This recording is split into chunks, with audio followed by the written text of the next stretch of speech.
रात 12 बजे का समय है। चारों तरफ घोर अंधेरा और सन्नाटा है। हर रोज की तरह आज भी रमेश रात के अंधेरे के बाद घूमने निकलता है।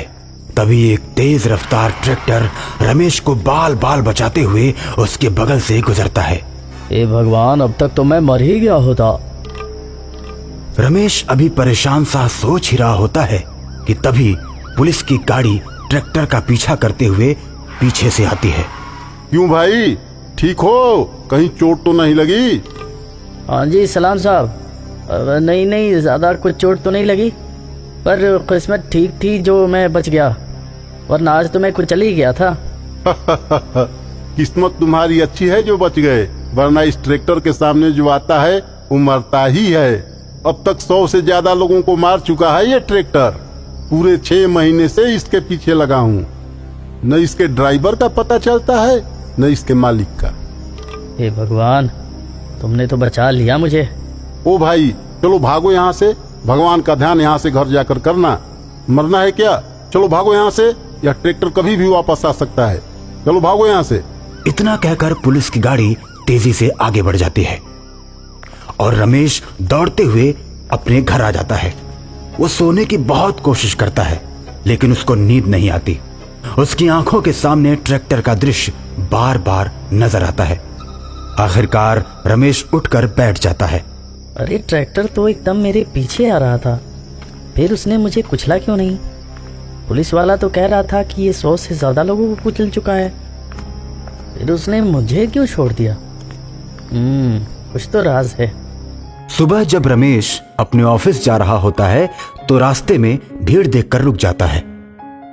उतरकर देखता है तो फुटपाथ पर 4 लोगों की लाश पड़ी हुई है और भीड़ ने घेर रखा है। अरे भैया, ये किस गाड़ी ने कुचला इन लोगों को? भाई साहब, पता नहीं किस गाड़ी का काम है, लेकिन कुछ लोगों ने ट्रैक्टर की आवाज सुनी थी। अब वैसे ही ये कितने बजे का काम है? पता नहीं साहब, हम तो थके हारे आते हैं और खाना खाकर सो जाते हैं, लेकिन कुछ लोग बता रहे थे कि ये रात को 12 बजे का हादसा है। अच्छा, तो ये बात है, अब मैं समझा। पता नहीं साहब, इन भिखारियों से किसी को क्या दुश्मनी हो सकती है। रमेश और आदमी बात कर ही रहे होते हैं कि तभी पुलिस की गाड़ी आ जाती है। क्यों भाई, क्या पूछताछ हो रही है? नहीं, कुछ नहीं साहब। वो तो मैं ऑफिस जा रहा था तो ये भीड़ देख के रुक गया। भाई, तुम रात को भी मिले थे और फिर मिल गए। अजीब सा है, ट्रैक्टर भी तुमको नहीं छू पाता और बेचारे भिखारियों को कुचल देता है। तुमसे तो पूछताछ करनी ही पड़ेगी। अब तुम्हें थाने बुलाना पड़ेगा। नहीं साहब, मुझे तो ऑफिस जाना था, मैं तो बस यूं ही भीड़ देख के रुक गया। मैं जा रहा हूँ सर, मैं जा रहा हूँ। इतना कहकर रमेश ऑफिस के लिए निकल जाता है। सिपाही, इस आदमी पर नजर रखना, इसका संबंध कुछ न कुछ जरूर खूनी ट्रैक्टर से है।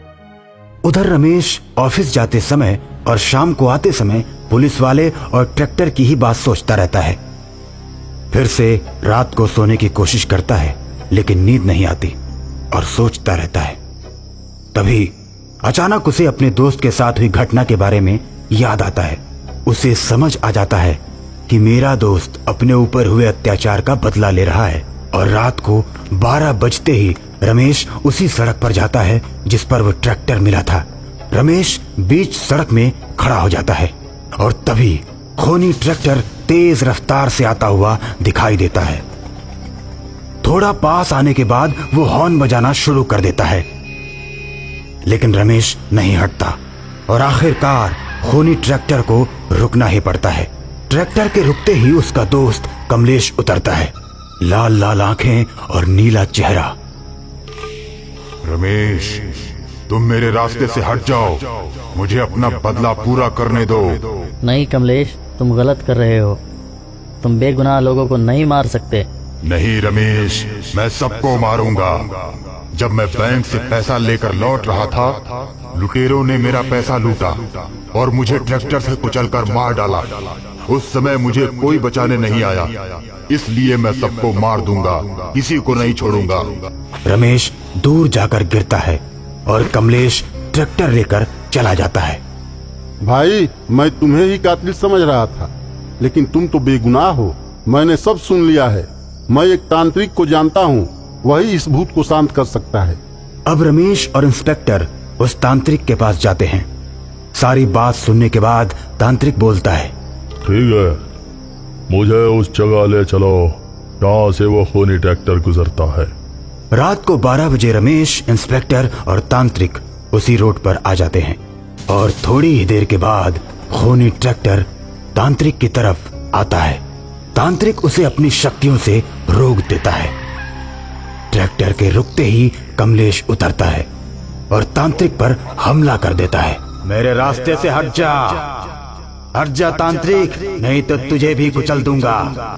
तू मुझे नहीं कुचल सकता, लोगों को मारना छोड़ दे वरना मैं तुझे अपना गुलाम बना लूंगा। और तांत्रिक को मारने के लिए जैसे ही बढ़ता है तो तांत्रिक एक ही मंत्र में कमलेश को अपने कमंडल में कैद कर लेता है। रमेश और इंस्पेक्टर दोनों खुश हो जाते हैं और तांत्रिक को धन्यवाद देते हैं।